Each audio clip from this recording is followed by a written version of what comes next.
ناظرین، ہمارے پڑوس میں افغانستان میں ایک اتنا بڑا انقلاب آیا، اتنا بڑا واقعہ ہوا کہ پوری دنیا اور دنیا کی طاقتیں اس کو سمجھنے سے قاصر ہیں۔ یہ کیا ہوا، یہ کیسے ہوا، یہ کیوں ہو گیا؟ پوری دنیا کی انٹیلیجنس ایجنسیاں اور فورکاسٹ کرنے والے دور اندیش اور دانشمند لوگ حیران ہیں۔ یہ کچھ اس طرح سے ہوا ہے کہ ہمیں تاریخ کے ان اوراق کو پلٹنے کا موقع ملا ہے، ان چیزوں کو دوبارہ سے ان کی یاد تازہ ہو گئی ہے۔ بھلے سے آپ کو ان شخصیات سے اختلاف ہو، ان کے نظریات سے اختلاف ہو، آپ ایک جمہوری دنیا کا دم بھرتے ہوں، لیکن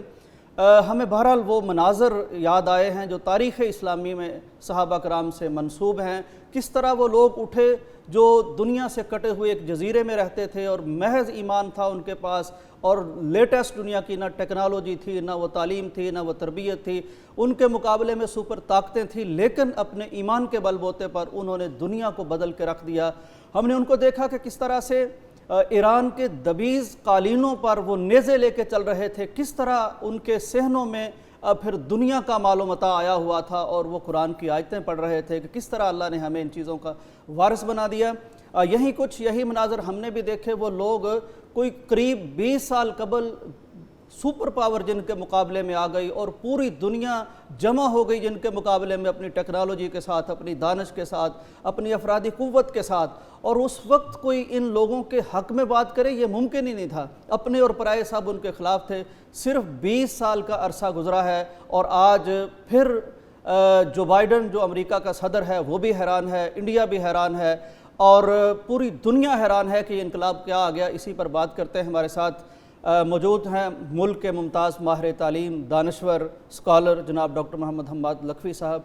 ڈاکٹر صاحب السلام علیکم۔ وعلیکم السلام۔ ڈاکٹر صاحب، آپ جیسے کچھ لوگ تھے جو 20 سال پہلے یا 19 سال پہلے بھی جن کا قرآن سے تعلق ہے، جو قرآن کی وزڈم لوگوں کو بتاتے تھے، جو تفسیر اور تشریح کرتے تھے اور جو ایمان پہ لوگوں کو کھڑا کرنا چاہتے تھے، اس وقت بھی کہتے تھے کہ یہ عارضی چیزیں ہیں، یہ جعلی چمک دھمک ہے، یہ جو گرج چمک کے آئی ہوئی طاقت ہے، اس کی اصلیت بہت جلد کھل جائے گی۔ تو ظاہر ہے اس وقت تو کوئی یہ بات سننے کو تیار نہیں تھا، تحقیر کرتے تھے، تمسخر اڑاتے تھے اور سمجھتے تھے کہ یہ کیسے لوگ ہیں جن کو دنیا کے حالات کا ہی علم نہیں ہے۔ تو اب لیکن وہ سارا کچھ سچ ہو گیا ہے، آپ اس کو کس طرح سے دیکھتے ہیں؟ بسم اللہ الرحمن الرحیم۔ دیکھیں، ایمان بڑی قیمتی چیز ہے، اور وہ لوگ جن کے بارے میں یہ کہا جاتا تھا کہ ان کے پاس کچھ بھی نہیں ہے، تو کون سی چیز ہے جس کی جیت ہوئی ہے؟ وہ ایمان کی جیت ہوئی ہے۔ اصل جو مارکا بالآخر ہونا ہے، جس میں پھر دجال بھی شامل ہو جائے گا،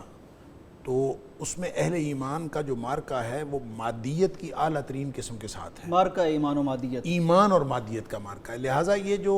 اس وقت امریکہ آیا تھا اور اس کی الائیڈ فورسز پوری دنیا کا اپنا جو کیل کانٹے سے لیس آئے تھے، تو یہ گویا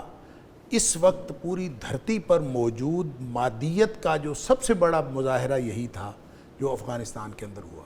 اور اس کے مقابلے میں ایمان کی جو جیت ہوئی ہے اس کا مظاہرہ ہم نے اپنی آنکھوں سے دیکھا۔ لہٰذا یہ جو قرون اولیٰ کی یاد تازہ ہوئی ہے، وہ دراصل بات یہی ہے کہ آپ جب ایمان کی بنیاد پر فیصلے کریں گے تو من کان للہ کان اللہ لہ، جو اللہ کا ہو جاتا ہے اللہ تعالیٰ اس کا ہو جاتا ہے۔ اور ان لوگوں نے اصل میں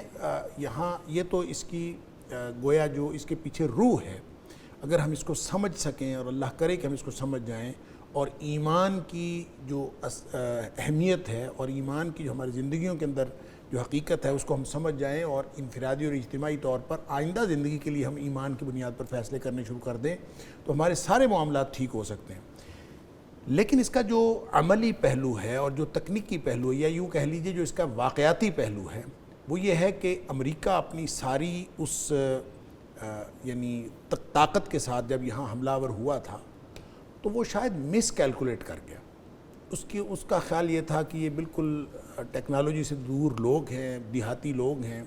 اور ہم ان کے اوپر حملہ کریں گے اور حملہ کر کے ان کو چند دنوں میں ہم ختم کر دیں گے، اور پھر اس کے ساتھ پوری دنیا کی فورسز بھی ساتھ مل گئیں، اتنے ممالک مل، سپر پاور کے ساتھ ہر کوئی مل جاتا ہے، جو ہاتھی کے پاؤں میں سب کا جو گاؤں کا بدماش ہوتا ہے وہ جدھر چلے اس کو بہت سارے مددگار مل جاتے ہیں، اور جو شریف آدمی ہوتا ہے اس کو کوئی مددگار نہیں ملتا۔ تو یہی ہوا، یہ پوری دنیا کا اس وقت جو بدماش تھا وہ تو امریکہ تھا، اور امریکہ نے اپنی پوری جو سپر پاور ہونے کی جتنی اس کی طاقت تھی وہ ساری کی ساری اس نے آزما لی، اور وہ فیل ہو کے ناکام ہو کے یہاں سے گیا۔